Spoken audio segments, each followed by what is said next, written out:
Hello, ladies and gentlemen, and welcome to yet another series here in the group stages of the International 2015. Cloud9 up against the side of Natus, Vincere. Here with myself, ODPixel and Dreskel. We're ready to go. I hope you guys are as well at home, and I hope the teams are as well. I'm sure you were all watching the Cloud9 series that did just occur. The guys just had two plus 60-minute games, and now they're coming into this one against NaVi. I'm excited for this series, Andy. I can't wait. I mean, heck, I was the one who had the quote in the Cloud9 compendium right on their page, and I was like, this is one of the most exciting teams to watch, and I think it's pretty much held true so far throughout TI, so I expect nothing less from this series. And of course, they're going up against NaVi, another team who's not afraid to play aggressive, not afraid to go in, and the first pick from Cloud9, the Bounty Hunter. And I've got to be honest, so far, we've seen certain teams really prioritize the bounty. We've seen pretty much any matchup with MVP Phoenix, people are banning it out first phase ban. And, well, Cloud9, they're going to pick it up first phase here. And, well, we've just seen how powerful and how good this hero can be in games where there's going to be a lot of fighting. And you look at a game with NaVi, you're expecting a lot of aggression, a lot of early fights, and once you get that 6 and you're getting that track gold, you have to take favorable engagements every time against the team with a bounty hunter. Otherwise, if they're even, Cloud9 are always going to benefit. Straight up though, NaVi, they're going to take advantage of the fact that these heroes that are normally banned out aren't this time, and they pick up the SF and the Tusk. I think it's a good way to circumvent the problem of your Shadow Fiend just getting too punished in the middle lane, is by picking him up in conjunction with a hero that is commonly seen as like a deterrent of these squishy, like no escape mid heroes. So Shadow Fiend is a perfect example of that. Lesh is another, but I think that hero's actually been seen less than Shadow Fiend even. Maybe it was only like 1 or 2 games. I think LGD had it. Xiao was playing it as support in the last series when they were playing up against Cloud9, and then I think we saw one yesterday. But now, NaVi getting their hands on an incredibly strong pairing, and Tusk is one of those great heroes who can be flexible. Like, he can be support, he can be offlane, doesn't really matter, as long as you have good synergy with the hero. And I was actually having a talk with a friend of mine, actually, between games, and we were discussing Tusk and how we think that one of 2 things needs to happen if you have Tusk. One, you need to have a hero who synergizes with him. So think about what Complexity did when they had Gyrocopter, and they saw that Snowball Gyrocopter combo, as Cloud9 are going to go ahead and take that away from them in this game. Or the Tusk just needs a little bit of farm. One of those 2 things need to happen. If either one is met, like, those are the conditions to where a Tusk can actually do very well in a game. Now the question is, talking about the Tusk combinations, what combinations are you trying to take away from NaVi now with these bans from Cloud9? 5 seconds remaining. NaVi are pretty open-ended in what they want to pick. I still think you want to put a lot of emphasis on protecting the Shadow Fiend. Tusk is one of those heroes that can be a great counter ganker, but you don't typically want to sit him in a lane. You know, he's not like an Earthshaker. He's not like a Dazzle, for example, who you can sit around and, you know, throw out like a heal or 2 and keep your Shadow Fiend in fighting shape. This hero actually wants to try to fight or get some semblance of experience in the early game. I love the Winter Wyvern ban. Obviously, Seneko, one of the best Winter Wyvern players, in my opinion. Like, the guy's spacing is incredible. He's always in perfect position. We saw it at the Dream League LAN finals, how good he can be on that hero. And I think Dazzle is another hero that we're probably going to be seeing a lot of attention towards in the second ban and pick phase. It's either going to be banned, or it's just going to be straight up picked. And I think the prevalence of those 2 supports especially is going to be something we're going to continue to see throughout the TI group stages. Yeah, absolutely. The Dazzle Tusk is something that you don't want a team to get their hands off, especially if you've got players like Seneko. We see what he does with a Wyvern. You can imagine it's going to be similar with the Dazzle. His just awareness of what is going on in the team fights is insane. He's going to be able to keep you alive, no problem at all. But NaVi here now with their 4th ban, and they're going to take away the Darkseer here. And the bonus of Darkseer away from the side of C9.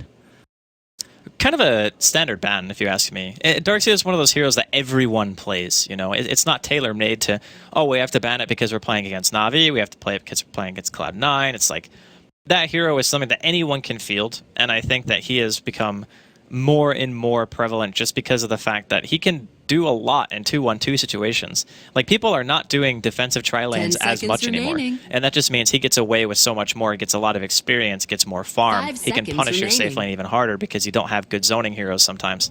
So I think that ban is going to be something else we're going to be seeing a whole heck of a lot of. Now, important to keep in mind, it does leave things like Brood open. And I always look at things like Brood and I think to myself, okay, well, if you pick Brood in this situation and you're against Cloud9, for example, and you're Navi, and then Cloud9 want to pick Brood.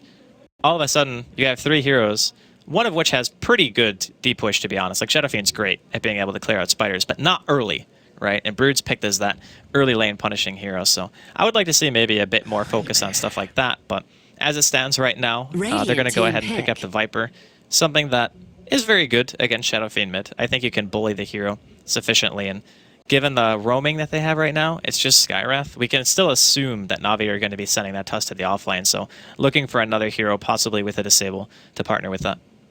Yeah, absolutely. I've been talking to a few people about the Viper because we've been seeing a lot of Viper so far in this tournament. Teams have certainly been eyeing him up, and for this reason that he can dominate the lane, he can get that very good mech timing, and if there's pretty much a window that if you get a mech on Viper, it's just pretty much impossible for the other team to fight into. If you get it, if you get it like anywhere from 9 to, I guess, 11 or 12 minutes is the standard, if you want to call it that. When you hit that timing, suddenly it becomes like you have max corrosive skin, so you have that extra magic damage reduction, and you have mech on top of that. And you're also looking at something like potentially track being online too. Then you're just going to have great chase potential. You're going to be tanky. You're going to be able to siege towers if you want to. And then heroes like Tusk, who typically want to go for the all-in. You're playing up against Gyro Cooldown, you're playing up against Viper, and you're not running away from that engagement. Like, there's just no way. Unless, for whatever reason, you're greatly outnumbered in Cloud9 in that fight. Then, in which case, you snowball and you get the kill, you maybe are able to get out. But a lot of the time in this game, I think the Tusk is just going to have to be okay with dying whenever he wants to initiate. Okay, Bane is the pickup for Navi. I kind of want to go back to this Skywrath Mage because we don't really see a lot of teams pick up the Skywrath Mage.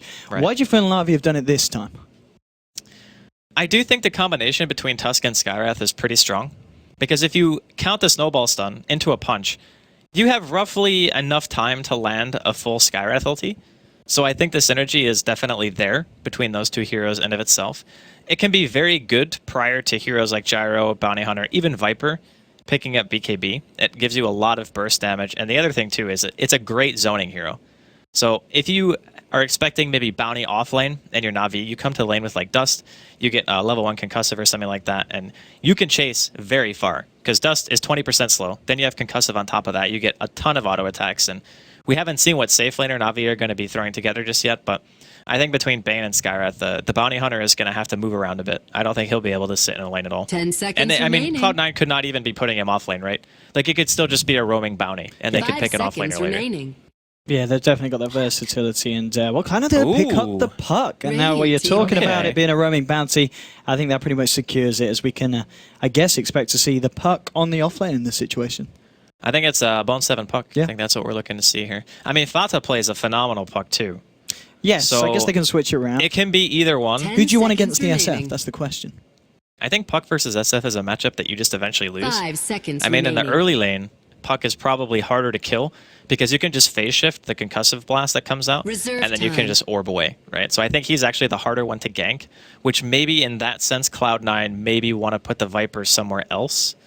But it's hard to say. Like, I think either hero, Viper, or Puck in the early waves are probably going to be fine against SF. It's just a matter of the rotations. Like, if Navi start really focusing on mid, which when you pick Shadow Fiend is common, right? Like we saw in the last series too, when QO was playing Shadow Fiend, they wanted to babysit him really hard.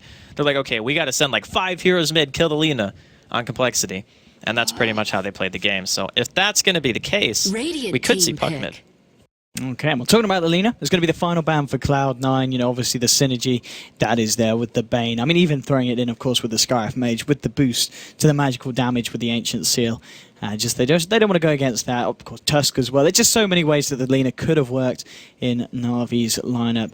But as you're saying, it's going to be interesting to see what they pick for a Vor's hero here as this final selection. Time ticking down. Let's talk about a good minute or so to think about it here in the bonus. But what are we looking at for Havors to pick up to go against this jar? What indeed? I always think about stuff like Lifestealer, but there's no hero to partner with it. Ooh. Okay, Slardar. Okay, well, that's a fun hero. That is not what I was expecting. Like, not even a little bit. But, okay, so here's the thing with Slardar. Against Viper and Gyro and Puck, prior to having BKB, I think it's actually really, really bad. But if you get BKB and Blink, it becomes really, really good. Because here's the problem. If you just have Blink and you initiate. If you don't have the follow-up 10 there to seconds get the kill remaining. straight away, you're going to eat Call Down, you're going to eat Rocket Barrage, you're going to eat Viper Strike, you're going to potentially 5 get seconds coiled. remaining. And Slardar takes a lot of damage when you pop Sprint. And most likely you're going to have to use that Sprint to get out. So I think NaVi are going to try to control the pace of the early game really hard. And then you're going to be looking at Blink Dagger on Dendi, Blink Dagger on Slardar. We're going to see like Blink BKBs on both these heroes. And they're just going to go for fights. Like they just want to try to fight non-stop, which it just means that NaVi need a little bit of time for Havos to get his core items up. Because if he tries to fight into these types of heroes without having a BKB, think about what the Spirit Breaker and Bloodseeker did for MVP against that one team, against Complexity, who had like tons of disables. It's kind of the same thing for Slardar. But the one difference in that draft was they actually had 2 heroes, whereas NaVi only have 1 who's going to be that front line, and he will be buying BKB assuredly. Like there's no way he can function in this game without it. So he's probably 10 either going to go remaining. Blink BKB or BKB Blink. Just depends. I kind of like what NaVi are doing 5 here as well. Obviously, seconds with a game where remaining. you've got the SF, you want to have someone like a Slardar in one that could be making the plays in the mid game, creating space for Dendi on the Shadow Fiend to then transition into this late game monster that's going to rip through a gyrocopter. Yeah, I mean, I'm saying Prepare it's for not good battle. until a certain point in the game. That's the way that NaVi have to look at it, is we need to make sure that Havos gets a really good start. If he gets to that BKB and that Blink Dagger, and you start looking at like, you know, Assault Cuirass, maybe he goes Deso, maybe he goes Heart, doesn't matter. The fact is, with that minus armor from the amplified damage and the Shadow Fiend, like you mentioned, they'll be able to destroy a Viper or a Gyro, no problem. Like it's easy. It's just a matter of, can they get to that point? Because I think that Cloud9, they want to contest the game. Like, they don't want to let the Slardar and SF go BKB. Oh man, this is going to kick off level 1 fights when you've got Funnick, he's got the Snowball available, and here we go with the Snowball onto Big Daddy. The Sentry's already been dropped, but the Fisher coming out from Misery, stopping the aggression straight away. Is anyone going to go down here? NaVi keeping themselves to the south. There's been a nightmare onto Envy, and here we go, of course, with the Crush trying to chase this one down, bringing Envy low here with the raises. One more slap will do it, of course, trying to sliver him way towards it. Saneko here with the missile coming through. Be enough, that's your first blood on Envy. Now they turn to fire, they'll get the Viper as well. Dendi getting low, he will fall. Big Daddy's going to fall as well. It's a 3-for-1 going on here in the bottom lane. NaVi turning up to the fight with an absolutely incredible beginning. Funnick gets himself a double kill. I don't know what it is about these games here at TI5, but we've seen a lot of, well, before the horn engagements that have been absolutely insane. 3-for-1 favoring The NaVi. battle I'm really surprised that Envy opted to level Rocket or Flat Cannon in that situation, not Rocket Barrage. I guess maybe he assumed, since everyone was standing on top of each other, that it's pretty low chance that you're going to get like full damage off from one Rocket Barrage. But still, fantastic start for NaVi. We said they have to get off to a good start with their Slardar and their Shadow Fiend, and even though neither one of them actually got a kill for it, they were in range for all the experience and the gold. So that means that Denny's going to be able to hit level 2 off of just 2 CS. And as we kind of expected, both teams kind of prioritizing mid a little bit. I mean, it's just, it feels like we've seen that so many times. Teams trying to It's take like every game. level 1 fights into a, whoa, hang on, Dendi? like Dendi walking in here, getting incredibly low here. Dendi, oh, he's going to get himself out. Will be able to salve himself up. Now BDN getting low. In comes the Scarf Mage as well, harassing him back. He's going to be okay. But I had so many teams that try to fight level 1 into a team with a Tusk, and it never goes well. Yeah, I don't know. At level 1, if you have Shadow Walk on Bounty Hunter and it's like off cooldown, you can actually do a pretty reasonable amount of bonus damage. As we're actually going to see. Yeah, he suicides to neutrals to go back to base. But yeah, I'm a little bit unsure. I think that right now, Cloud9's biggest goal is making sure that Dendi doesn't get a good start. Like, it's going to be a lot harder to stop the Slardar. But Dendi actually moving forward very aggressively here, and he's going to get called out by a Fisher, and he is certainly dead. That's going to be a kill there for Farge on the Viper, and the Fisher paying off their Earthshaker with the patience to sit there in lane, as we were expecting him to do so. That's what they need to do. They need to try to make sure that at least one support has to sit mid from the side of NaVi. Otherwise, this puck is just going to have a nightmare of a time. He is up against Bane. So and look, the Sentry Wars just going on here in between these two. Zaneko with the brains have got to just get rid of that ward there with the Tango. But I think we've seen about 4 sentries being dropped down here to try and secure this mid lane between these two heroes. And here we go, Dendi moving forward here with the raises. Farty getting low, and there we go with the second raise. We'll find the Viper. Now they look for BDN. They haven't got the raises to follow through again, so BDN's going to be okay getting himself back. But, well, 2 minutes in, 7 kills so far. This, I was expecting this from an RVC9 game. I was expecting a lot of kills too, but I wasn't necessarily expecting Cloud9 to lose 3 heroes in an engagement before the creep scene clashed. I mean, it's hard to say that you expect a team to just go like 5v5 into each other's jungle and then just run in and just go ham. But it seems like we're pretty lucky, Owen. It seems to happen every single time. It really doesn't again. Well, Dandy, he's all right now because they've got the sentry, but now they're going to be able to de-ward it here, Cloud9. How many sentries have been dropped It's from both got to be at teams? least Is that 6. 3? There's been a hell It's of 3 a lot. each, right? 3 each or like 3 for one and 2 for another. A lot of money being invested in this mid lane, and at the moment, who's it benefiting? I mean, Dendy's sitting at level 4 in terms of XP fodder. He's only hit level 3, so it is NaVi with the edge at the moment. CS-wise, still fairly even, but Dendy's certainly finding the upper hand here in this lane. bo2 actually opting to rotate round here with Big Daddy to see if they can find anything towards the mid lane. Big Daddy coming in from the back. Are they going to be able to do anything here? In fact, it's Dendy going forward here, looking for Fata. The fish just come out, so Dendy can't go back to home. Big Daddy no to land, bo2 wrapping around. Can they actually kill Dendy here? He's got the ball. I think he's too tanky to do anything about it. Yeah, Dendy's going to be able to walk himself back. And bo2 returning over to his side of the map, which is, at the end of the day, just kind of wasting time here for bo2 on the puck, who's still just sitting in level 2. I'm really surprised Danny didn't just turn and raise there, because he would have been able to land a double raise, I think. Maybe he was expecting that the orb from bo2 would have just straight up killed him if he tried to turn and go for a fight. So playing it a little bit safe. He's just going to continue to bottle core here. He'll be level 5 soonish. The one thing Cloud9 did spot, though, is that there is jungle stacking going on. Like the large camp is being stacked for Dendy. So when he hits like 5 or 7, he can just go clean that up. And this whole time, man, our style has just been zoning in this bottom lane, and there is not really a whole heck of a lot Misery can do about it. He's just trying to get the creep wave back towards his tower by using the fissure to pull the creep equilibrium back. But Havost already got treads, sitting at the highest CS in the game. This is a start he needs. And he just slightly ahead of the farm of EE here on the gyrocopter. But for me, it is really these offlaners. You look at Funnick, he's level 5 here on this Tusk. You look at bo2, he's level 2 on the puck. And he might be in trouble now. I mean, they've got the Nightmare here. Here comes Avor slithering himself in with the crush. Can they get the damage through before bo2 gets it out? Oh, he might just escape. No! He can't jaunt in time. He's going to go down. That's going to be a kill here for Havors, who's already farming at a pretty insane rate. Thanks to that kill, the lead is going to continue. And at this moment, it just feels like things couldn't be going any better for NaVi. We talked about how much they need that start, and it just keeps continuing. Like, every single place they're looking to a lane, they're finding a kill. The rotations from Cloud9, they're just not that strong. Like, you're ganking for a Viper mid prior to level 6, it's okay, but... Oh, the Shuriken! He's too far. No, it's level 1. The creep actually also spotted him, so he's yeah, good. Dandy knows. He's good. That would have been a really nice pick if he was able to get that. Would have given him maybe like a level 4.5 or something like that, just because of experience, but... Not going to be the case, but for the first time, Cloud9 actually managing to get something out of this bottom lane. So now the creeps are near the tower, and you can see No Tails just sitting down here, and he's like, yep, I'm just going to be annoying. No big deal, just soaking. And even though the early game is not really going that well for Cloud9, they do have Bounty Hunter, and as soon as that hero hits 6, a couple of good team fights can totally change the complexion of the game. It just is like, NaVi need the start. Whereas Cloud9, they want it, but they can definitely recover.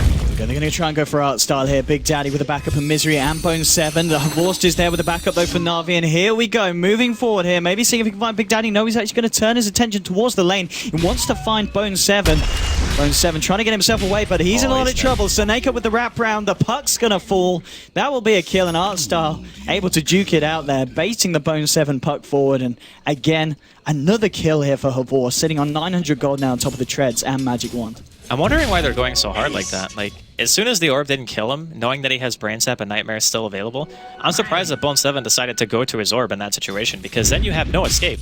Like, if you orb in, you can't leave. So I'm really kind of shocked that he let that happen, especially considering the ward from Cloud9 doesn't see the lane. They warded by the small camp for the pull. They didn't ward in lane, which is something that you see when people actually want to dive. Oh, here we go to mid lane. Maybe seeing if they can get a pick off. Big Daddy's, no, the haste rune has run out.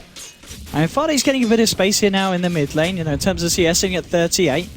Only just behind the SF, and this is an SF that has been using those jungle camps as well. Yeah, but Dendy has also been killed, so...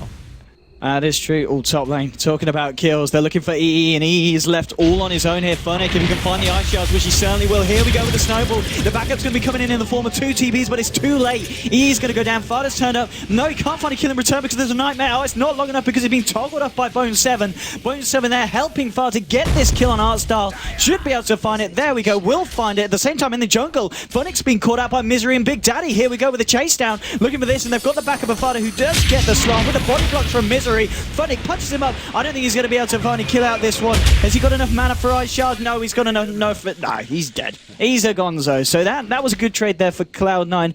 In some sort, they did lose their carry, but they found 2 kills. But again, they're rotating Dire's everyone. That was every lane being abandoned to find something in return for losing Eternal Envy. I think it was even. Like, Cloud9 got more gold, but like you said, they lost their position 1, and the kills they got were not really that valuable. So No-Tail's just gonna set himself back to base again, just by dying to some creeps. But I don't know. I think it was probably 50-50 split, getting 1 extra hero. So a tiny bit more gold, but a lot of wasted time. Some TPs were used. And this entire time, again, Habos just chilling bottom. He's got 1,750 gold at 8 minutes with treads and a wand. He's going to have his Blink Dagger by 10 minutes. It's going to be an insane timing on the Blink. And yeah, Dendy's farm as well, looking pretty good. We'll actually have a quick look over to the net worth, just because there's been so much action. And yeah, as we can see, it is Habos at the top because of the kills that bo2 gave him and the fact that he's been sitting here in lane.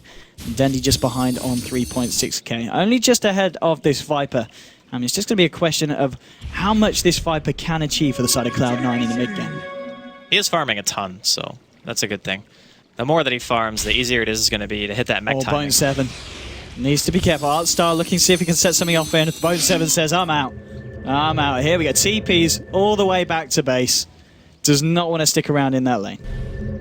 Yeah, top lane, we're also going to see Envy get killed again by... Wait, that was a solo Tusk kill?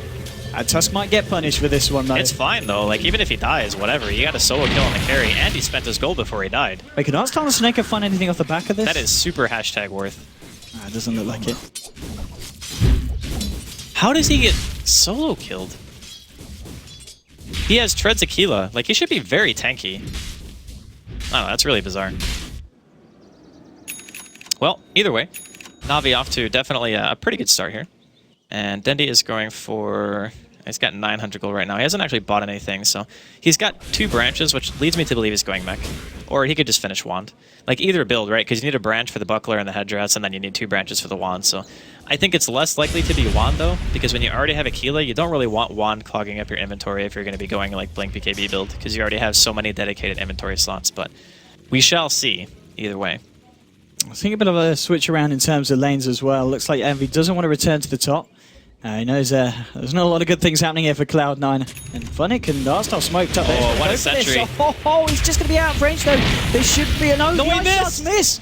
Oh, that is unfortunate for the side of NaVi, as Big Daddy will be able to get himself out of there. There's coming in back up Havorst here. He's got the blink. They don't expect it. Straight onto Vada. Here we go with the Ice Guard, trapping him in as well. Vada turning around with the Viper strike, but that's all it's going to be. The Walrus punch there from Funnick, finishing off the Viper as, well, Blink Dagger used to very good use there to take down the Viper, which at the moment pretty much one of the kind of shining hopes for Cloud9 being shut down. But we also just had a glimpse of how dangerous it can be to initiate like that with Slardar before you have BKB. Because you saw how much damage he took, right? Like, he almost died to a Viper strike in like 3 or 4 tower shots. That's how squishy that hero is when he pops his sprint. So until he gets BKB, he's still going to be feeling a little bit gun-shy, I think, about initiating like that too many more times. But Envy is still able to pressure bottom in the meantime. I wonder if NaVi... they have Shadow Fiend in the area. So I guess they will probably react to this, unless for some reason... Oh no, they're going to go on top?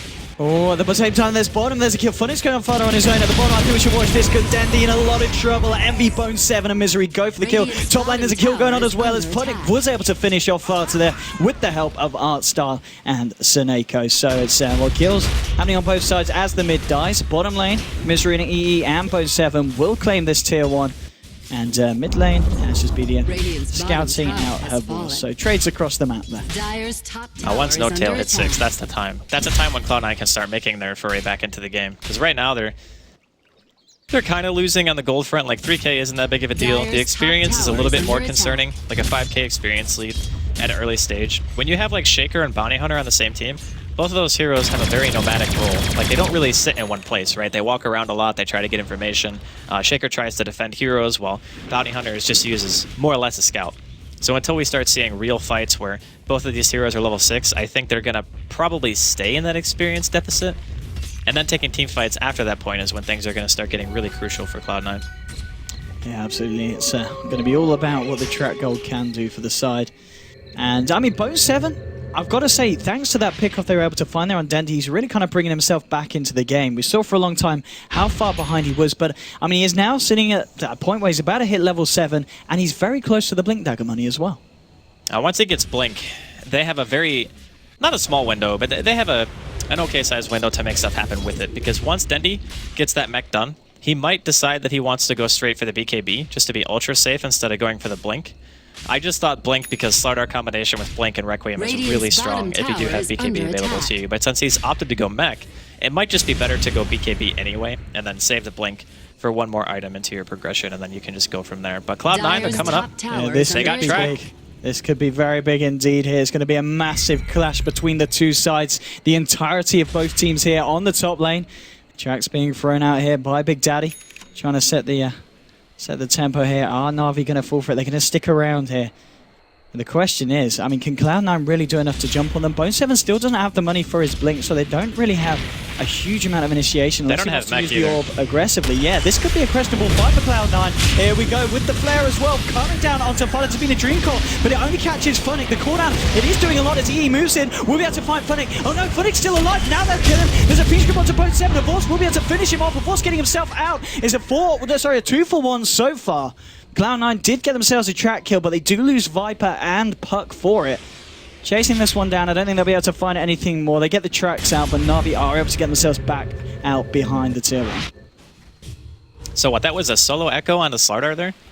Something like that? I think he might have just wanted to stop him from going any farther into the team fight. And luckily for Cloud9, they didn't lose too much. Fata just got caught a little bit out of position, and we saw the Skywrath combo with the Tusk for the first time. Like, it was a crush into a snowball into a punch, and you can't really walk away. So even 2.4 seconds for the full duration of the Mystic Flare, you got plenty of time for that to happen. I am really shocked, though, that Slardar, he's bought a Glove of Haste. Like, Havos isn't going BKB. Okay, well, what would you imagine he's going for this? The armlet? I mean, that's the only thing that comes to mind is armlet. I mean, he could be going for a Midas, but I think that would be, like, incredibly greedy. I think it's much more likely that he goes armlet just for the damage output. We will certainly see bo2 on this bottom lane. 200 gold away from that Blink Dagger. Needs to be careful as well. Seneko, he's coming in. He's got an Invis rune as well. Oh, if they kill bo2 at this point, I think bo2's going to be lucky because they're actually heading back towards Big Daddy No-Tail, who has been scouted out here by Havos. He's got the blink, has 5 seconds. Big Daddy should be alright. Gets himself back over to his side of the map. Still top lane. Funnick and Artstyle applying on the pressure. And here we go. Seneko still with a few seconds off this Invis rune. Okay, he's just going to pop down a sentry here. And won't be able to do anything too much. Mech very nearly finished here for the Viper, which they are certainly going to need if they want to try and fight into NaVi with their completed mech on Dendy. At least it will equalize it, right? Because right now, NaVi have the mech, and then if you don't have one and you're trying to fight into a team with it, then you're basically just fighting at a 250 health disadvantage, which is not what you're going to be looking for, especially considering the fact that you're already kind of behind in this game. And maybe that's why Havos decided to just say, you know what, I don't need BKB yet. I'll just go armlet instead. And I believe he actually has the entire... No, it is Midas. Okay, it is Midas. Okay, super greedy. Super greedy. The other thing, too, is when you buy a Midas like this, you're basically saying, I am very confident in our ability to win fights at this stage in the game. Because a good Midas is when it doesn't really change how you play.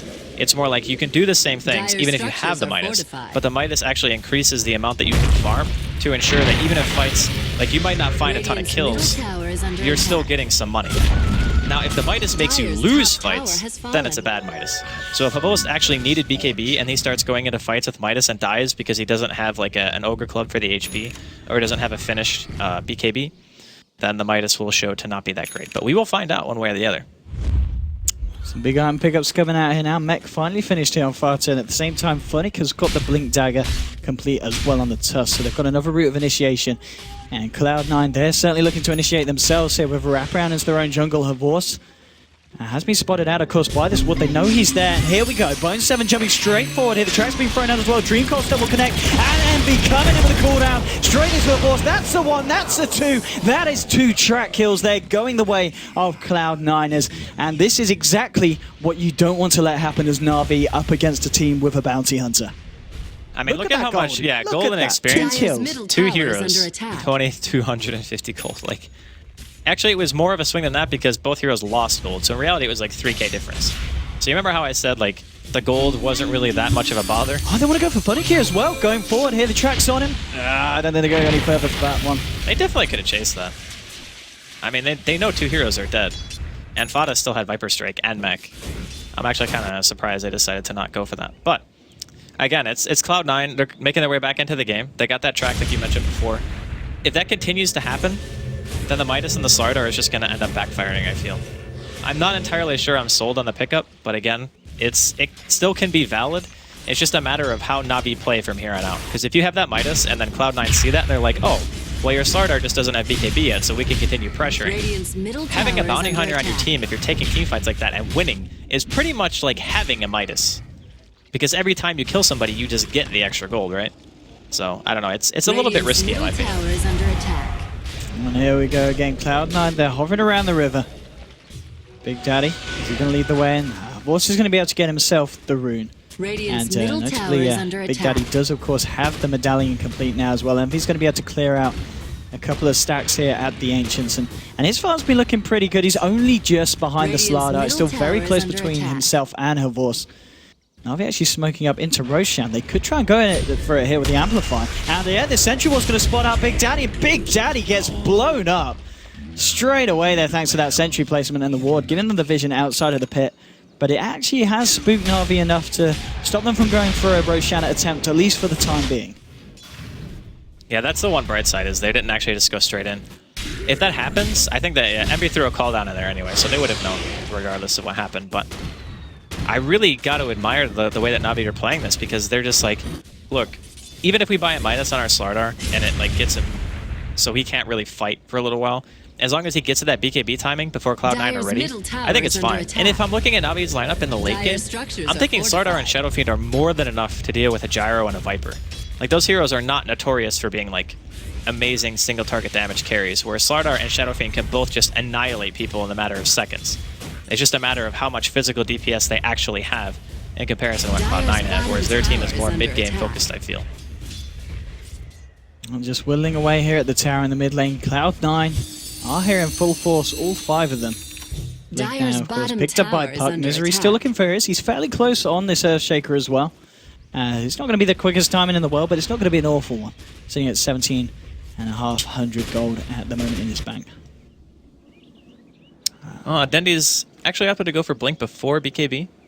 It's a nice item to farm with, too. That's one thing that we should always keep in mind is a Blink Dagger doesn't necessarily mean you're going to be fighting as Shadow Fiend. It can also just mean that since you already have an item with decent mana regeneration, you can just raise camps and blink around the jungle and accelerate your farm a little bit.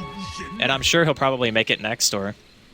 Yeah, okay, he's already got Overcloak, so he's definitely going to be making it next. And then after that, it's just a fair game, whoever he wants to go on. And between the two of them, both having Blink and BKB, I talked about how important that timing is. Like, your power spike is massive when you have that at your disposal. And if you look at Cloud9, like, their Viper has, what, a mech? He's got 2,000 gold, but what item does he buy that really makes him, like, scary?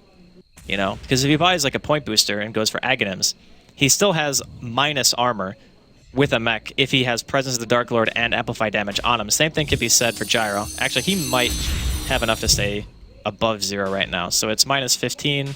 So what he would have, like 4, okay, never mind. He's still negative armor too. Here we go again towards the mid lane NaVi. They want to get rid of this tier 1. It's incredibly low. But at the same time, Cloud9, they're very much ready to fight here.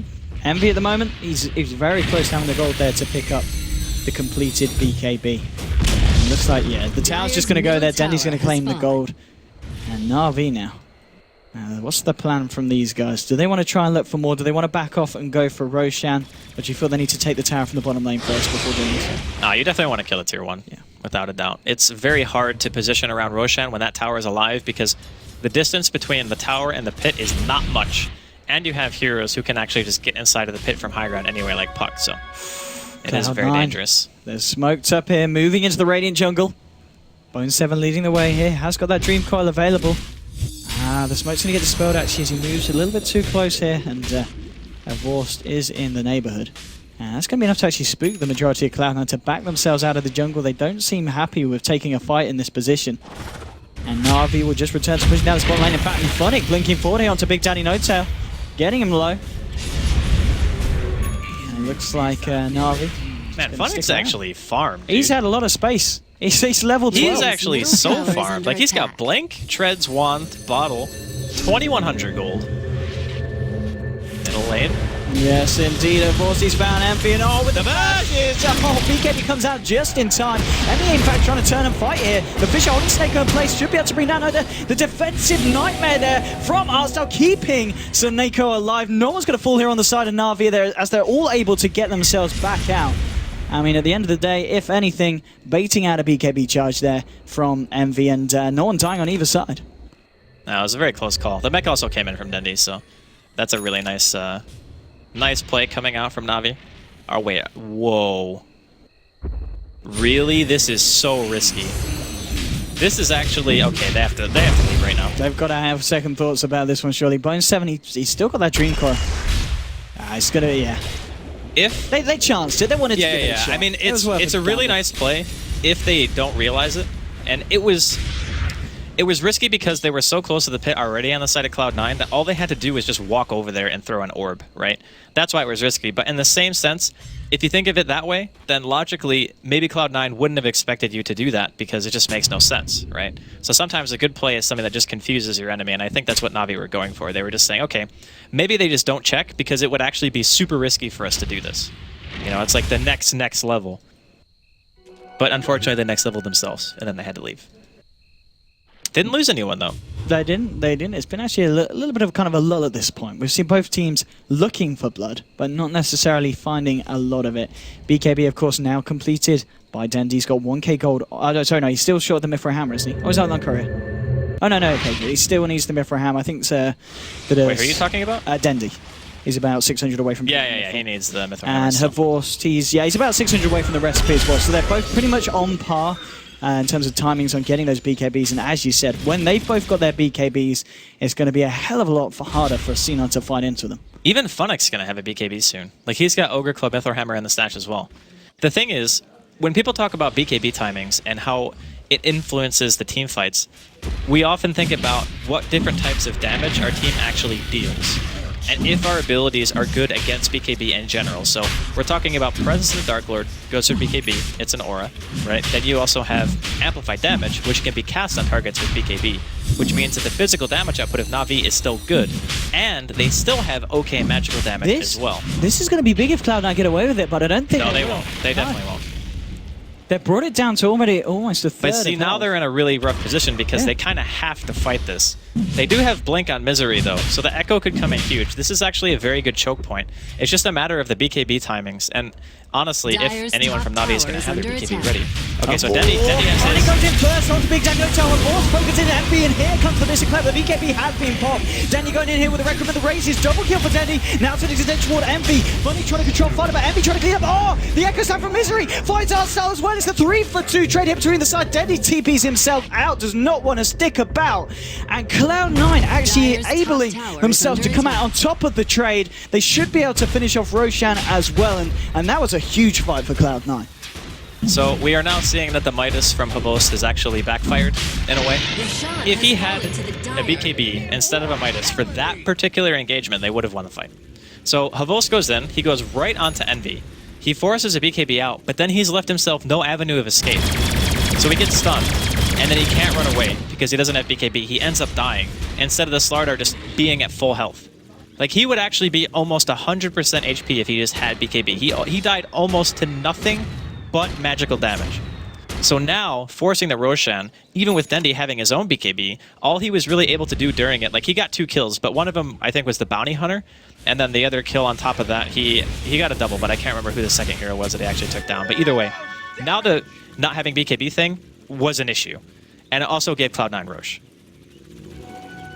I mean, we'll have a look at the graph now. I'm sure the difference between the teams is it's starting to turn around. NaVi with that early lead.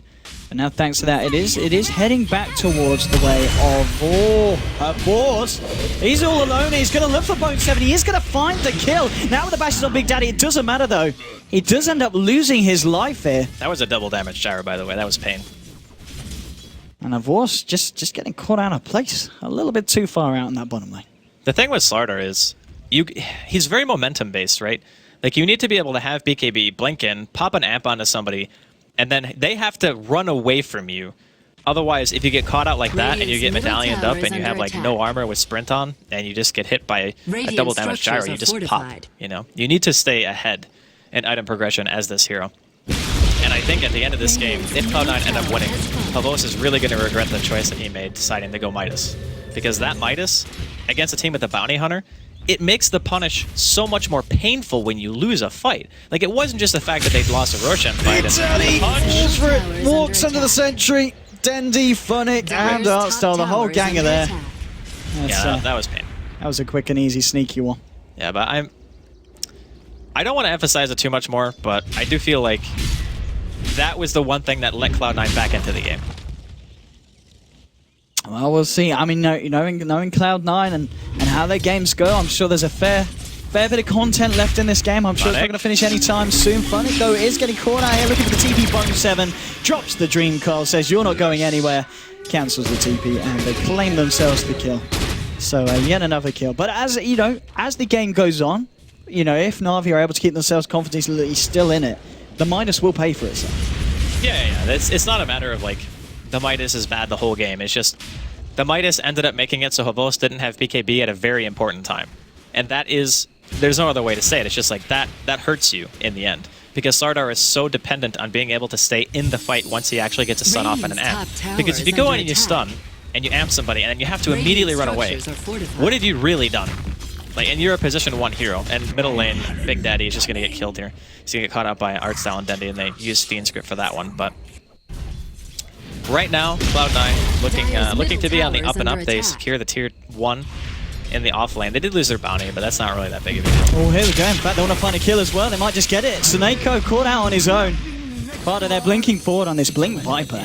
Quite an interesting build there from the man, but it seems to be working out for him, picking off that kill. It's only on 2.4k gold now as well. He's certainly finding a fair bit of dollar, and if you look at Gyro as well, Envy, he's coming up to 5k. This man is certainly saving up for big bucks. I wonder if he's going to go Butterfly, or if he's going to go MKB. I think Butterfly is so good against this lineup.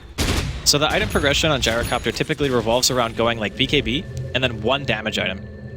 But if he gets Butterfly, it's good against both the right-click carries. Oh, he's going to get caught. Going straight Envy, but Vincere with the Echo Slam. They turn this one around, or can they? Dendi gets his BKB off, he's getting low. Tries to find Envy, will get them both there. Both Vincere as well. Envy, of course, has got the Aegis, will be back for round 2. The rest of NaVi getting themselves out of there. So it's essentially Aegis and a Shaker traded for Dendi's life, and I've got to say, all down to Misery's reaction there with that Echo Slam. He was on point. Like, he was 100% ready for that one. If that had not happened, actually, no, they still would have won the fight, but the Echo Slam in of itself pretty much ensured that Dendi was not going to be able to get away, and they almost actually killed Slardar too. So yeah, in the I think end, it was pretty much just the BKB was able to save Vorce and get himself out of that time. Yeah.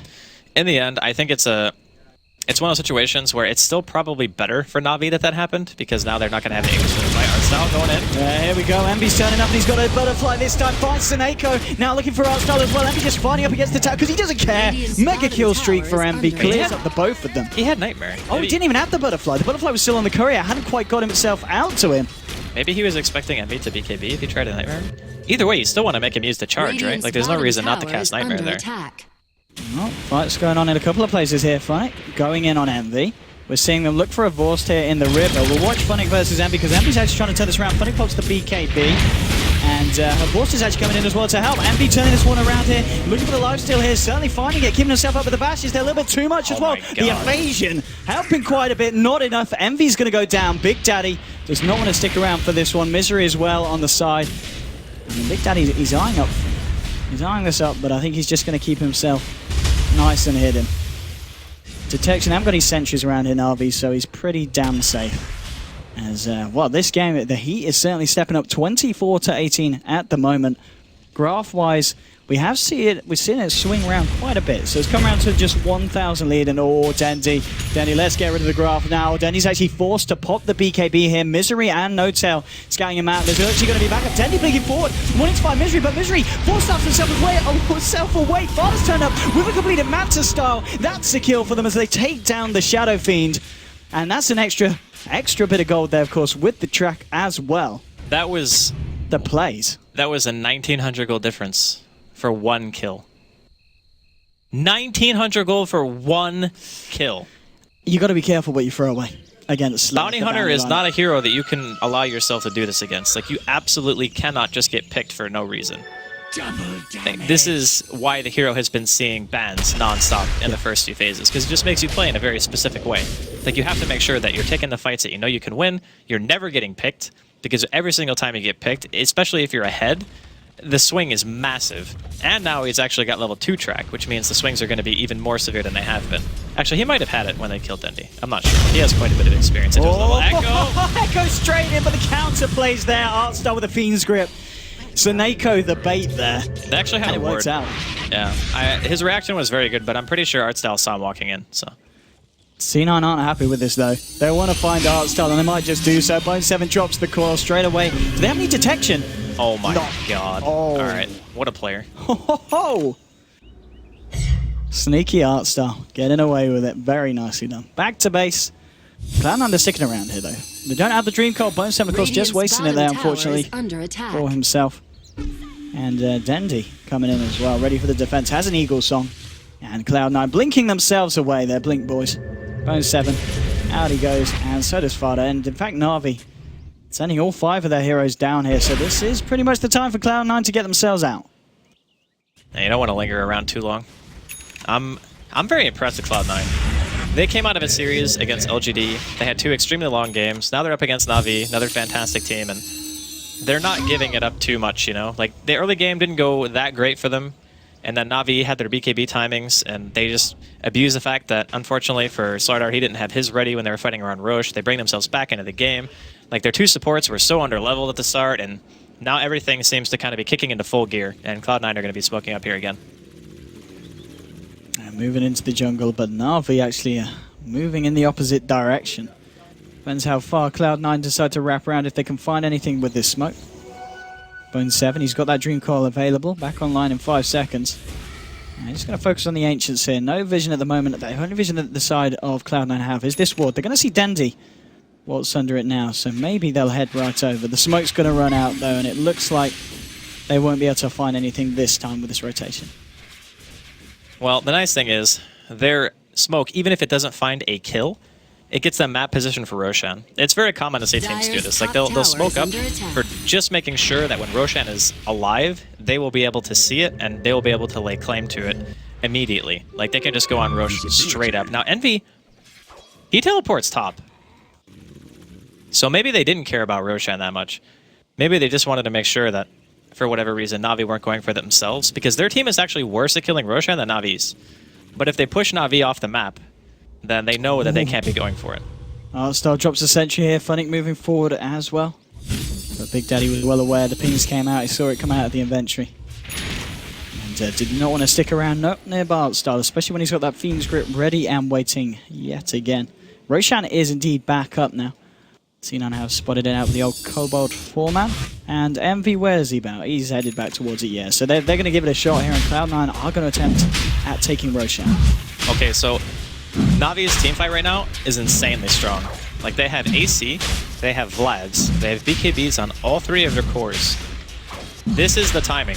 Like, this is the timing when I feel like their team is going to be almost as strong as it can be. And Cloud9, are they actually going to get away with killing this in no contention whatsoever? Their Slardar is not here. bo2 jumping forward. Dream Coil and Waiting Rift onto 2, creating the space for Envy to finish off Roshan. And now Fada blinking forward on Snake. Artstar with the Fiend's Grip for the look over. The Mystic Flare as well. And now Funnick with the Snowball. They take down Viper. It's going to be a 1-for-1 as they did lose the Skarath Mage here. The fight still continues. Horse going in straight for Envy here. Envy, though, gets himself up to the high ground there. And is that going to be it for the time being? NaVi just backing themselves up. They don't want to fight into this. It's a 1-for-1 trade, but it's a trade that, again, Cloud9 are going to be over the moon with. They got the Aegis, they got the Roshan, and they don't lose Envy. That was really good from bo2. He goes in, prevents them from initiating it all. The other thing is, like, the fight after Roshan didn't favor them because they traded Fata for Saneko, which is not really what you want.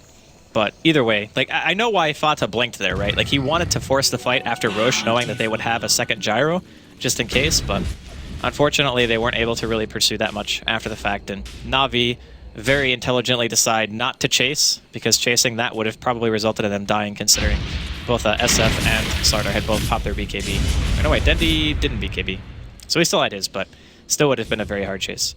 Dendi, yeah, he's got the completed butterfly now as well, ready for the next fight. But at the same time, I'd imagine Envy, yeah, he's pretty close to the gold to be picking up a completed MKB around the corner. And, well, this Funnick kill could certainly help out if they go for it. They're going to try for it. A homing missile going through, but the ping's coming out. They're going to back up because they've got this ward here that's only just expired, but it was a good job they had it then. Gave them the heads up that NaVi had a fair few team members here.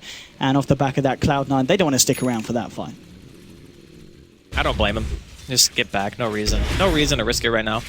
When you're at this stage in the game and it's like approaching 40-minute mark, you're getting like to the mid-late game stages, you really only ever want to fight if it's over a real objective. Like you're either pushing a tower, you're going for Roche, you're trying to crack base, you're doing something like that.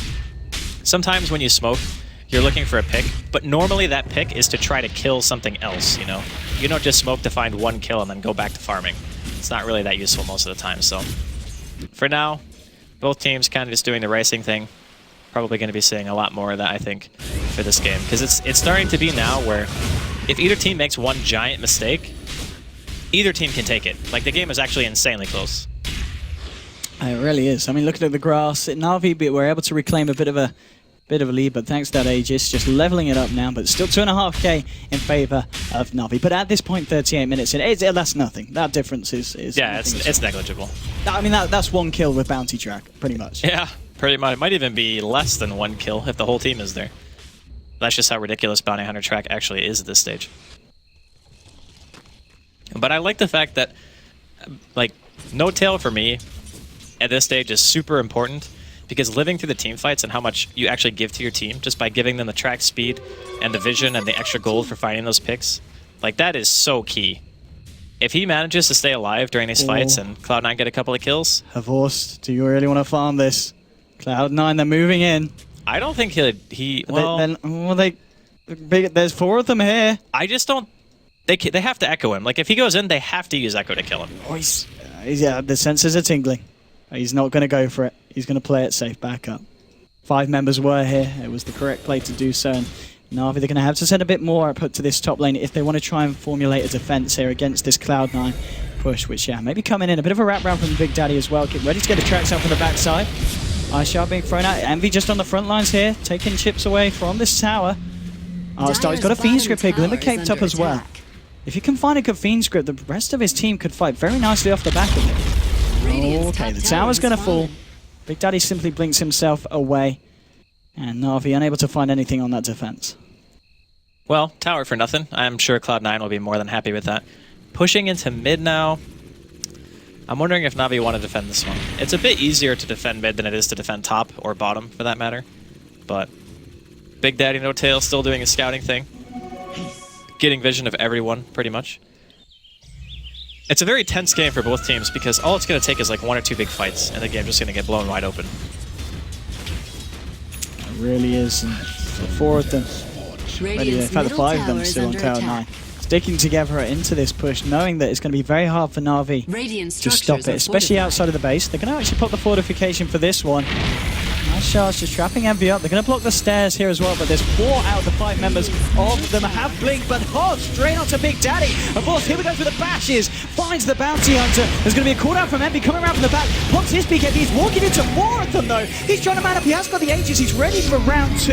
There is still an Echo Slam available. Denny here with the Requiem, and now they're going to look for Envy. Can they kill him again? Funnick punching up onto the Misery Earthshaker. Will take him down. Envy bringing Funnick low, but now Denny and the Force focus him, and they'll bring down the Gyrocopter. Farther, he's been Fiend Script up here by Artstyle. Artstyle, no, he lives with the Nightmare, keeps himself alive. bo2's gonna fall. Artstyle lives. It's a team wipe, and NaVi lose nothing. What a fight there for NaVi. That was insane play from the team as a whole.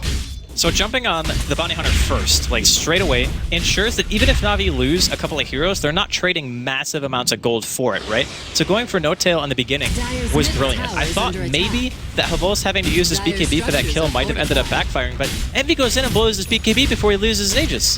He comes back with no magic immunity. So he's stuck basically in the middle of a bunch of heroes. Even with Dendi messing up his Requiem timing on the Aegis, it didn't even matter. Like, he still ends up just getting annihilated. And at that point, there's something that Cloud9 could do. Like, the Echo from the Earthshaker didn't even come out. He didn't get the cast, so he just dies. I mean, that fight was phenomenal from NaVi. Like, there were a couple of weird mechanical mistakes that happened, like I mentioned, Dendi missing the Requiem and such, but other than that, it was just like, that was a smash. That was ridiculous. The fact that no one died, Artstar, keeping himself alive there with the Nightmare. He was so damn low as bo2 was looking to try and scrape something that favored the side of Cloud9 in that fight, but it just wasn't going to happen. NaVi there showing how well they can work as a team and just work together as a collaborative to keep everyone alive and ensure that no one lives on the opposition. I don't know, man. I think it's really bizarre when you have a team fight and Coil and Echo are still up after the fight's over. Like, how does that happen? I think Coil wasn't available at the time. No, he did Coil, actually. He did Coil. Oh, he caught him. Yeah, because he caught Bane, for sure. Yeah, that's right. But the Echo was certainly available. It just looks like, Misery. I think because the Walrus Punch came in and did burst him down so quickly, he just didn't have a chance to get it off in that Courier fight. has been killed. Ooh, that is... Oh, that's 4,400 gold. Oh, let's have a look what was on that. Oh, that was Horse Reaver and the Heart Recipe. So... That helps. Not ideal. Not ideal for NaVi there.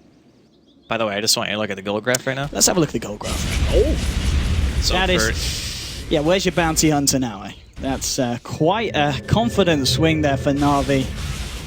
XP-wise as well, it's coming up to 20,000 difference in terms of XP. We're getting into NV Rapier territory, I think. Well, Seneca's going to get caught out. They're going to drop the Dream Coil as well. They'll be able to find the tier 2 here. Cloud9 with the pickup. Yeah, this is turning into a Rapier game, I think. I hope so. The problem with Rapier in this game, though, is that normally BKB Butterfly gives you enough survivability to where you can warrant buying a Divine and not really worrying too much about it. But the fact is, NaVi have such an insane amount of physical damage that even with those items, you're probably still going to die. And Dendy's also making MKB. So if he has MKB, even a Rapier might not be able to save your game. I mean, that sounds crazy to say, right? Because Gyro is actually one of the best Rapier carriers in Dota, like hands down. Like him and Medusa are probably like top tier. And then you have like Ember as well, which we actually did get a chance to see earlier today. But I'm not really thinking that Envy's ever really going to be able to do enough damage. Like, is he ever going to scale enough? Especially once Havos picks up his heart. Like, he's going to have 3,500 health and 28 armor. Like, how is he going to deal enough damage to kill that hero?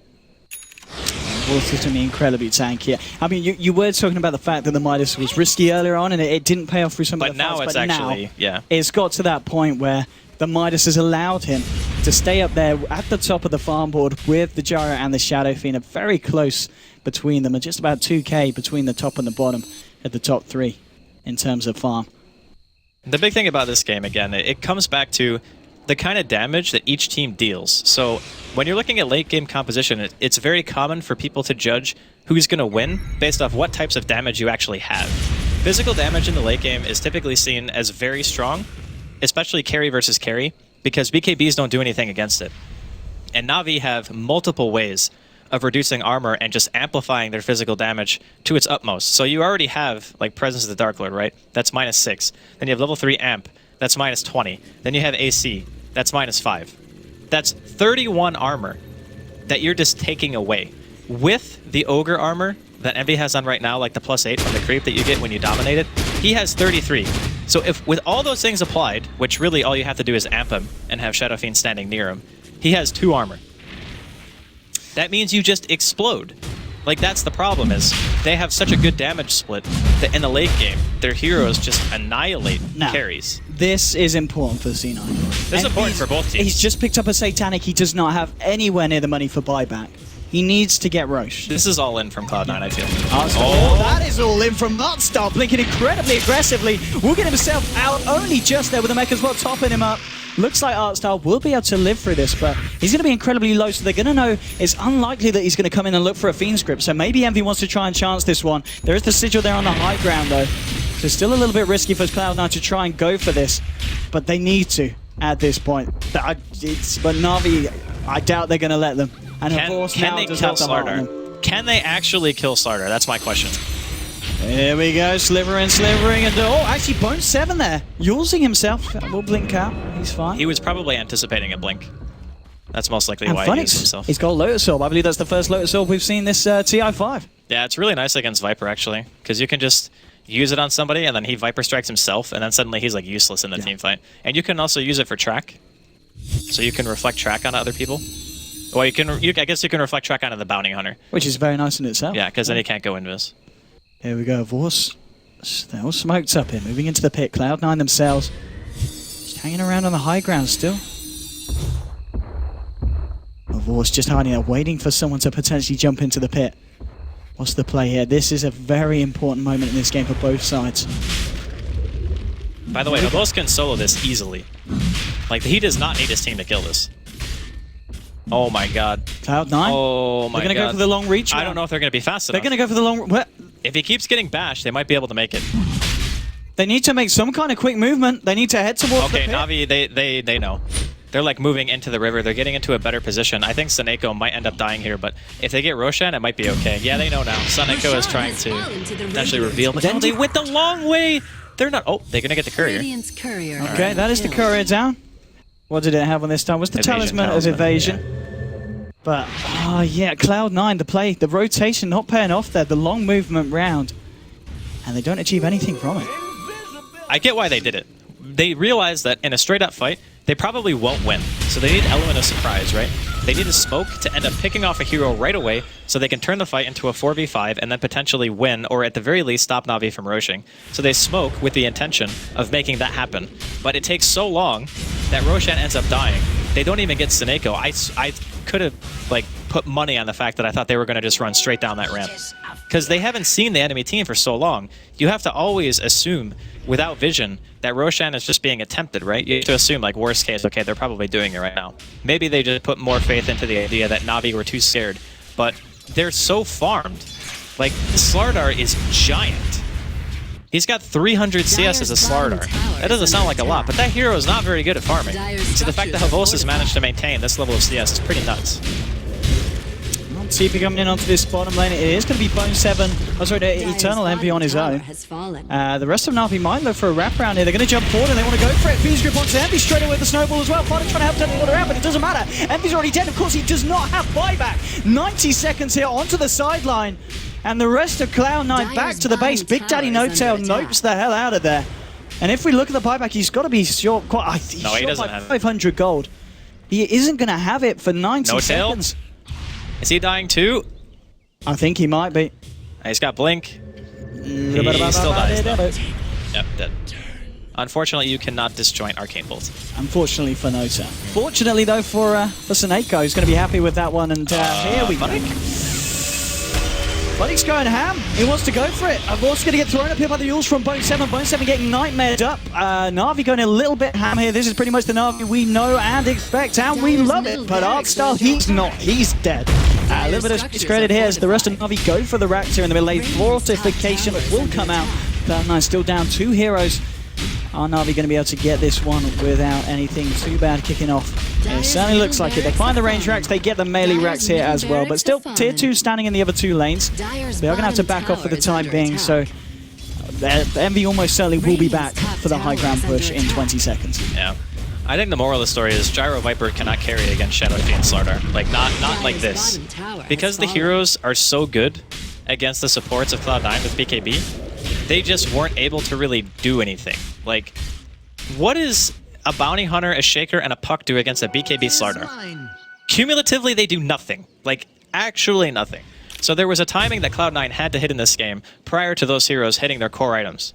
They just absolutely had to win. But the problem is, again, they had 2 supports that spent the majority of the early game walking around not really able to get a whole lot, right? Like, they emphasized No-Tail getting 6 eventually, and then they did the same thing for Misery, but even with Misery having pretty good farm, you're just not really finding that many opportunities to kill. And when these heroes get 10-second BKBs in these team fights, and they're taking Roshan after Roshan, and you're just not able to fight, even though BKBs, yes, they eventually go down to 5 seconds, the advantage that was gained by their item progression on NaVi was too big. Like, they just got too much out of their mid game.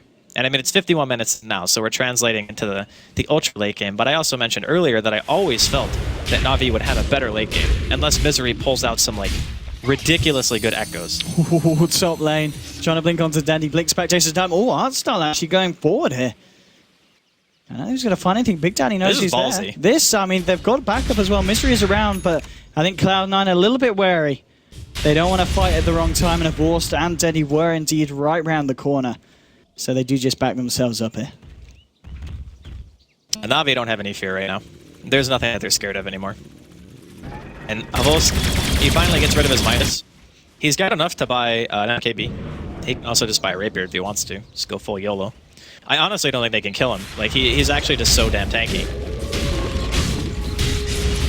There we go. They're going to be able to find this final tier 2 from the map side of Cloud9. And they're ready to go base. They're ready to try and force another set of racks. Cloud9 at the moment, all down here at the moment. They do have TPs. This Viper split push, though. He's trying so hard, but Viper is just not that good of a rat hero. And what can they do to stop this? Well, Misery's going to pop down the Fissure. Make up with a Mystic Play a little bit off the mark, with Misery able to get himself out of there. Havors trapped up. Can they kill Havors? No, Havors pops the BKB. He's got a hell of a lot of HP and armor to get through. And that's actually funny with this very ballsy snowball going straight in. He's going to be fine, though. He's got a Shadow Blade. Waltzes himself back out. Dream Cold controlling Havors in art style. And now Envy moving in with the cooldown. Will catch onto Havors. Can they chase this down? It doesn't look like they want it. Yes, Farta blinking forward. He wants to go for more onto Havors. They're trying to find it. A Phonic throwing the Shadow back, trying to block off the side. Cloud9 continue to chase. Yule Scepter, but the Lotus Orb, he uses himself as well. Now the fish from downtown, you're getting to Echo Slam to Arcel. They've found a ball. Arcel still blind now. Phonic in the snowball. He's going to try to do what he can, but I think he's dead anyway. Arcel falls. Phonic, he's able to blink himself out of the drill, but they've got the track. They see him, they know he is. There's no hiding. Phonic goes down as well. Cloud9 find 3 heroes, and they do defend the base. That is the fight that Cloud9 needs to keep themselves in this game. I'm amazed that they actually managed to win a fight. I mean, that fight was pretty much 100% Misery, right? Look at the gold swing. He gets that fissure. He blocks Havos in, forces him to pop his BKB to run away. We talked about last game how you don't really ever want a BKB if you have to run with it. You want a BKB and go ham, you know? So the fact that he had to do that already means that NaVi are kind of on the back foot a little bit. They still have a good item progression, so they can still fight it, right? But then, when he's running away, he gets Yules into another amazingly placed fissure by Misery, and then all of a sudden they're split up from the rest of the team, and then it ends up just being that he goes down, he gets an Echo, pretty much annihilates art style, and then he gets killed by Fata with his ultimate, and then after that it's just fight's over. Like, he can't do anything. I'm not the back of that. This side, Cloud9 are looking very, very strong, and they could very well try and take a set of racks themselves here. Buybacks are available for Havors, but he's back in 20 seconds anyway, probably not wanting to expand it. They might just let this set of racks it's not worth buying back for 1 rack at this point. It's too valuable to have the buyback. Cloud9, they're going to clear out after that one. How does this always happen with Cloud9 games? This is classic Cloud9. They find the opportunities that you just don't expect them to come out on top of, and then they come out on top. And then vice versa. In times you expect them to succeed, they sometimes fail. But this time seems to be the opposite. Cloud9 ready to try and turn this one around. I don't know if the graph totally ticked in yet. It's starting to do so, but we are certainly seeing that swing bring the difference back down into a reasonable area between the two teams that Cloud9 can still very well recover from. Well, let's assume, for the sake of argument, that it's going to be a Rapier. Yeah, I really hope it is, because it would be fun. And just think about how hard it was for Cloud9 to kill Havos, even with the way that they chased him down. Like, it took him forever. They basically chased him, like, halfway across the damn map. Like, it was very, very long chase before they were actually able to take him down. So, if we assume that that's not going to happen again, to where Havos gets blocked off 2 times in a row by fissures, I think that it's safe to say that they should probably win that fight. Like, I think in a 5v5 they should still win. Nice reaction by Misery, by the way. That was very fast. Uh-oh. Man. Oh, Bone7 needs to wake him up. Misery's in trouble. He's going to be focused on by the entirety of NaVi. They'll bring him down. And actually, well, Seneco's looking for more. Blinks very aggressively forward. Now Fata blinks onto him. Buyback here from Misery. He wants to try to help with the team here. The Crush catching out EE. Here's the Mystic Flare as well. Envy getting blown up, but he pulls the BKB. And the lifesteal brings himself back up. There's a Feast Grip onto Fata, holding him in place. Envy getting run, but he's able to find the goes the most. Echo Slam. Dendy's low. Dendy goes down. It's a 3-for-1 so far. Cloud9 coming out on top. They might even be able to find Arcel here as well, chasing this one down. Arcel here with the juke, trying to get himself out now with the Nightmare. Onto Big Daddy to ensure that they can't jump. It doesn't matter. He's going to go down as well. Double kill for Fata on the Viper. They do lose Eternal Envy, but they find 4 heroes off the side of NaVi. And Cloud9, they're doing it, Andy. He lived because Havos didn't spend his money, pretty much. Like, if he had MKB for that, he would have definitely killed him. But the thing is, they have Solar Crest, right? So he had Solar Crest and Butterfly Evasion. So he actually just missed him like 4 or 5 times, the Slardar.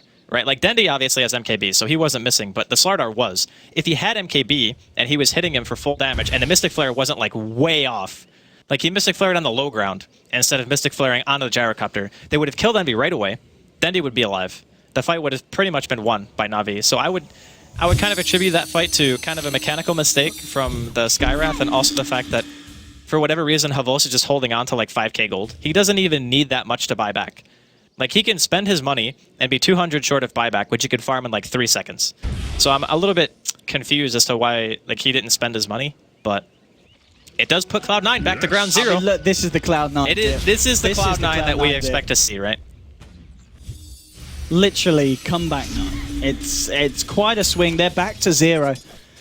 And Cloud9 very much with a chance of taking this game. Game 1, I must remind you, this 2-game series. We're going to have more action between these two. How are they in this game?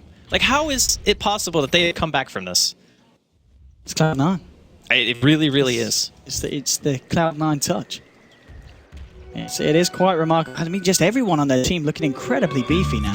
I think Envy said it best when he said, you just make the other team not understand Dota anymore, and then nobody knows what's going on. Because if the enemy team understands Dota, you understand Dota, then you both realize that you've lost.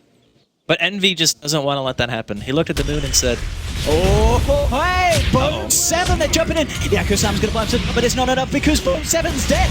Misery getting Fiends gripped up here by Artstar, looking for the kill, and they should be able to find it. They'll get Earthshaker. There's no buyback. Ice shot. Oh! They don't quite catch Envy, but it doesn't matter. Havos blinking forward, but now he's actually on the wrong side of the shards. Looks like it's going to be okay, though, because the rest of Cloud9 do not want to fight. And indeed, Misery here, now without buyback, 80 seconds on the clock. But the question is, do NaVi push? They're going to look for Roshan. There's no buyback on the Shaker. That's actually really bad. Misery has been so important in these team fights and landing really big game-turning echoes. Now he's not going to be alive for this push. And there's going to be an Aegis up on the Slardar. I mean, is this the time that you said that could just be another Rex? Like, there's no tier 3 top. Buyback from bo2. Let's see what they're able to do here. There's a cheese on Funnick. Aegis, who do they give that to? It is on Havos. They're going to look for the second set of Raxia on the top lane. Still 40 seconds before Cloud9 have their Earthshaker. Popping out the fortification.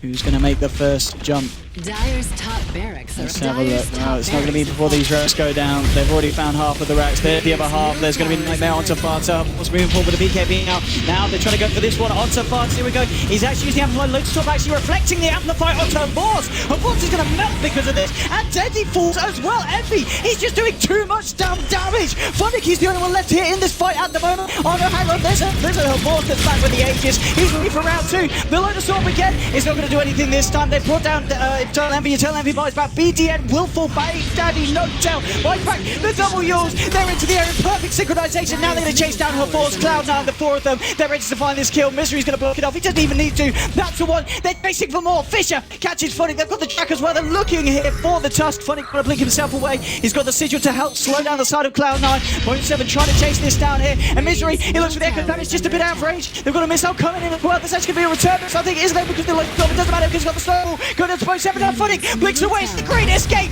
Trying to get him out, but no, the Fisher, the missile. Funnick's dead. 4 heroes down on the side of NaVi. Cloud9, now they want to push. Now they need to do something with this time. Buybacks are available though on the entirety of NaVi, bar Artstar on the Bane. But again, what a fight from Cloud9. But they did use the buybacks to recover that one. What happened? Like, Owen, please. This is the point where I ask you what. I know. It's I mean, they pretty much used every single buyback at their disposal to make sure that they could defend the base there. And you saw the difference between Havos actually having MKB, right? Like, it is a rapier game. Like, this is the all-out play. It's always a rapier game when Envy's playing a carry. Because games always somehow get to this point. This, NaVi in their base at the moment. They're going for throne. They're going for throne. Havos has to buy back. He can wait. He has to buy back. They don't have 30 seconds. Here we go, Dendi going forward onto Envy. On for the right clicks now with the snowball. Envy put the BKB now with the Lotus Orb on as well. Trying to buy back. Dendi's dead low. Dendi's going to pop. Dendi's down for 2 minutes. No buyback on board. They won. Oh, there's no buyback. Double kill for Envy. Funnick on the run. He's going to fall as well. 3 heroes down. No buybacks available. Now Cloud9 look for the tier 4. They're going to look for the ancient as well. Is this going to be the first? What? Big Daddy. Come on, I'm trying to get my heart. No, that was Envy. Oh, it was Envy. That was Envy, you paused. What a way to end the game. He dropped his headset. He dropped his head. That's about how I feel when I watch Only this Envy. game. Only Envy right? would do that. Okay, so as long as Cloud9 plays Dota 2, I will never fully understand the What game. the? Well, Cloud9. So that's their first victory of the group stages. Yep.